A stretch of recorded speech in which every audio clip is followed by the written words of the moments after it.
I just had a chance to rewatch Iron Man again, the movie that started it all for Marvel Cinematic Universe, and I thought I'd record some of my thoughts about the film. First off, a little background. Back in the 1990s, Marvel Comics was having a hard time selling books and they were on the verge of bankruptcy. What saved them was the sale of movie rights to their most cherished and popular characters: Spider Man, X Men, Fantastic Four, and the Hulk. Having stayed afloat and seeing the success of the movies that were being made by all these different studios, the powers that be at Marvel decided to try making their own movies as a sort of long-term solution, a strategy of saving the company.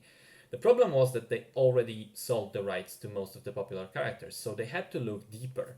They were desperate because the money was soon running out again anyway, so it was either going to work and be a success or tank the company completely. They did have enough funds to try two, maybe three times. If that all failed, Marvel would be done. The first pick was Iron Man, a character that was not very popular in comic book world at the time, or actually ever before, and virtually unknown to the general audiences. To top it all off, the director, Jon Favreau, insisted on casting Robert Downey Jr. At the time, the actor had a known history of drug and alcohol abuse, crazy partying, even jail time, and was basically blacklisted in Hollywood. Nobody would hire him because nobody would insure him. But Favreau was adamant: this will be Downey's comeback story. Well, the studio decided to trust him indeed, and the rest is history. The movie was a smashing success. It launched back the career of Robert Downey Jr., who eventually became the highest paid actor in Hollywood, and a success story and a role model with how he turned his personal life around. And the film itself saved Marvel financially, but it also kickstarted the most successful movie franchise of all time that is going strong to this day and was very recently crowned by Avengers Endgame, the highest grossing movie of all time. So how does Iron Man hold up on its own these days, 12 years after its original release? Well, I have to say quite well. The story itself is well told and carried by solid visuals, which haven't aged much because a large portion of the special effects were being practical instead of CG, and especially the charisma of Robert Downey Jr. He basically took the character and made it his own for years to come, and already in this film you can see why he would become so liked and celebrated. He's got great chops in the more dramatic scenes, but also fantastic swagger and humor when he needs to. The supporting cast is great, so is the soundtrack. What stood out to me most is, having kept up with the MCU, is how amazing the original Iron Man suit was in this film. Compared to the later upgrades, to the newer versions, this one feels heavy and clunky and very mechanical. You can feel the weight of it because of the visual design, but also because of the sound mixing. And I think it helps sell this character as real.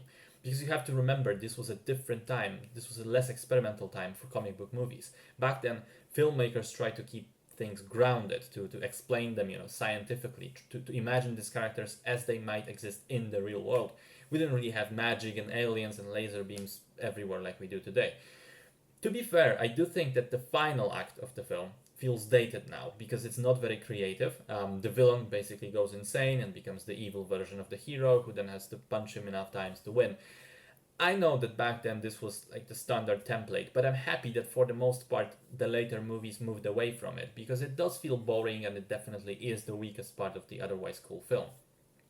Fortunately, that is all saved then by the actual ending. First with the identity reveal at the end, which at the time was a mind-blowing plot twist in theaters. I mean, heroes hiding their identities was the standard. Spider-Man, Batman, X-Men, hell, even Iron Man in comic books for decades basically.